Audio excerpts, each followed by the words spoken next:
Tonight, families are in disbelief after seeing videos circulating online showing their recently departed loved ones in what they say are deplorable conditions inside a Houston mortuary.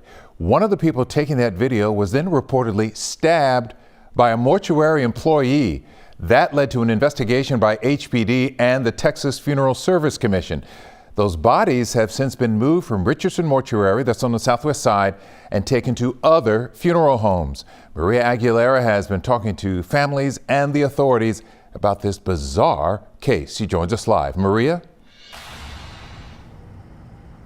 Lenya, it is devastating for these families. Some tell me they were hours away from burying their loved ones. Others tell me they had been waiting for months for ashes that never came. And this is all here behind me, the mortuary, where it is at the center of it all, now being investigated. And tonight, families tell me they want accountability for what happened here.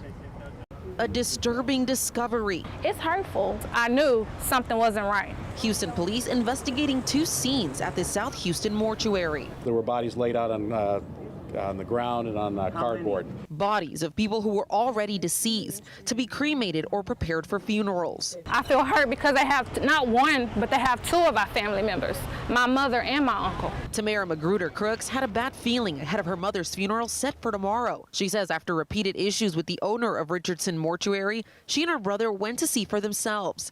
That's when they discovered their mother's body, along with others in unacceptable conditions. I said, I'm not gonna leave without my mom's body. And he said, you're gonna leave. She described conditions as deplorable, recording this video and posting it to social media. They're on stretchers, they have nets, they're in boxes. It smells horrible. They inside of caskets. They uncovered, they're naked. A confrontation broke out with a mortuary worker.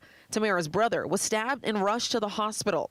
Video showing the bodies quickly spread online, and soon more families began showing up in shock. I saw on video that there was a lot of bodies over here. Dimitri Sylvester says her brother passed away in February, and she's been waiting on his ashes since. No respect for the dead and no respect for the family. She's not the only one. Marita Brown says she recognized her late grandmother in the video circulating on social media. It's a shock because he took care of my grandfather in 2013 and he did an awesome job. But to fail us now. The bodies were moved to other locations due to the conditions at the request of the mortuary owner, according to the Texas Funeral Service Commission. The agency says the building suffered damages from Hurricane Beryl.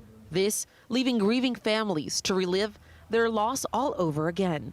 Betrayed, lied to, scammed, angry, upset, hurt. HPD tells a worker here who was accused of the stabbing claims self-defense and that the owner is at the hospital dealing with medical issues. No charges at this time. Now, the victim of the stabbing, I heard from his sister not that long ago, and he has been in surgery for hours. Now, as for the families, they are now left trying to figure out what to do next. Reporting live in Southwest Houston, Maria Aguilera, KHOU 11 News. Really quite something. Thank you for all the details there, Maria.